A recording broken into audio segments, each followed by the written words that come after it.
Hello, everybody. My name is Alondra Herrera. I am a part of the Puente program here at Miracosta College.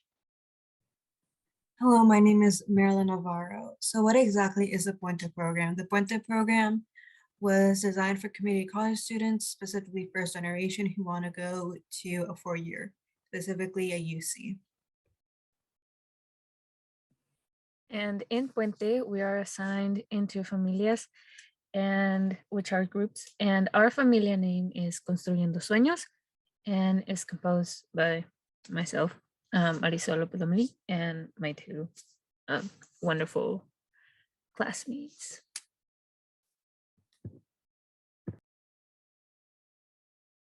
All right, so the first thing we wanted to talk about is the history of voting. In 1789, only white men who owned property were allowed to vote.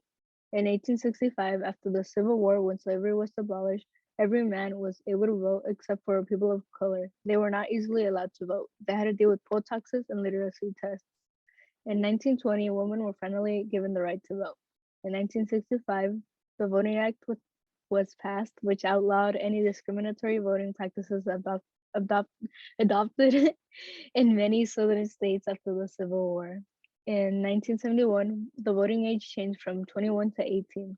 The younger generations were outraged by the age limit of being 21 or older to be allowed to vote, but were still being drafted by the age of 18.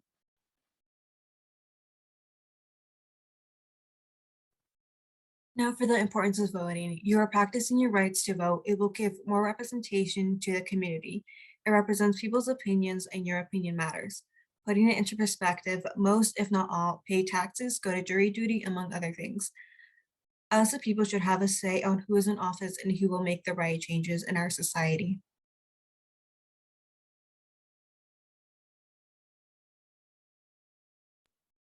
And now we go to how to vote.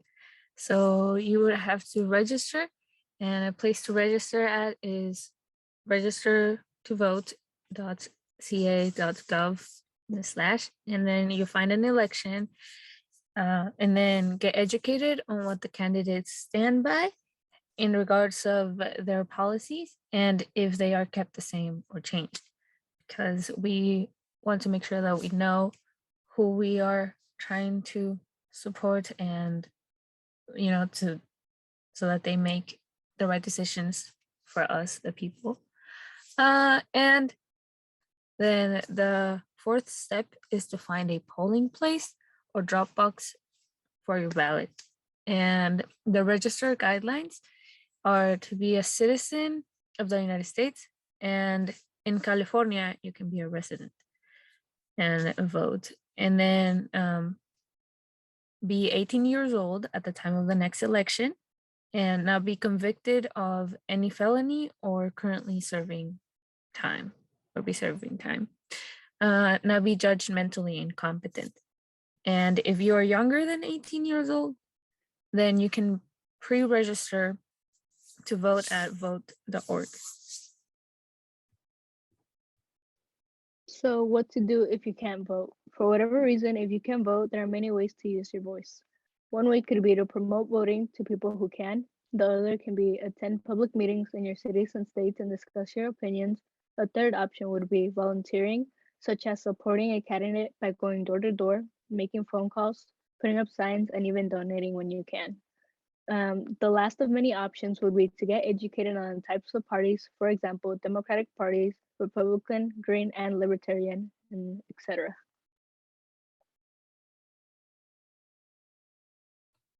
Why do people choose not to vote?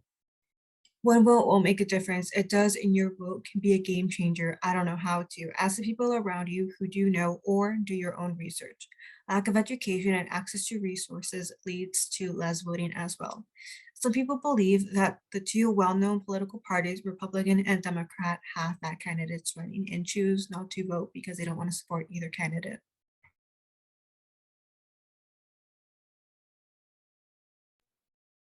So there are different types of voting, and according to the different elections. And there's the local elections, which consist of your city, school, or district, and use your voice to have a say in your immediate community, so that you can be represented. And then the state elections, which would be for the governor, secretary of state, and know who you vote for to represent your state. And the national elections would be the president, senators, and representatives. And they are meant to work for the people of the US.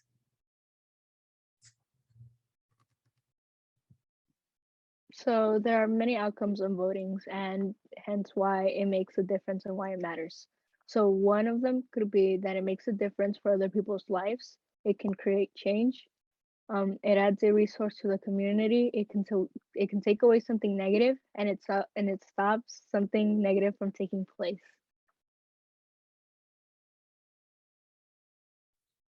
So now for the important dates, the deadline to register for any election is either federal or state is 14 days prior to election date. Currently at the local elections, there's the Oceanside upcoming elections. There's also the San Diego local elections. For state, California will have a state primary election on June 7th, 2022, and you can go on rockthevote.org to find out more information. For statewide calendar, there's ballotpedia.org/elections calendar, and the federal elections are every 4 years.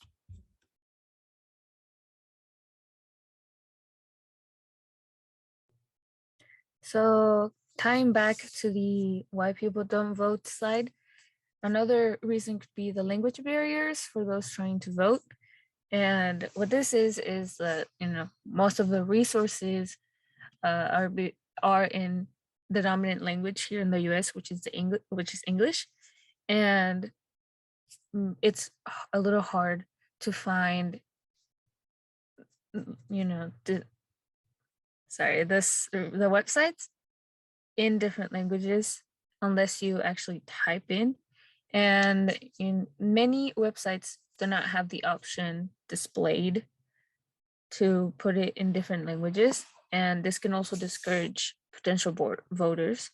And a way to go around this is by searching the word voting in your most comfortable language.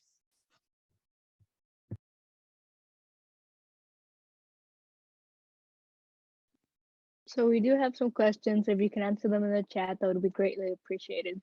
So number one is, based on the presentation, are you likely to encourage your family and friends to register to vote? Yes or no? Based on this presentation, are you likely to encourage friends and family to actually vote? Yes or no? Did you find this presentation was effective in encouraging you to register to vote? Yes or no?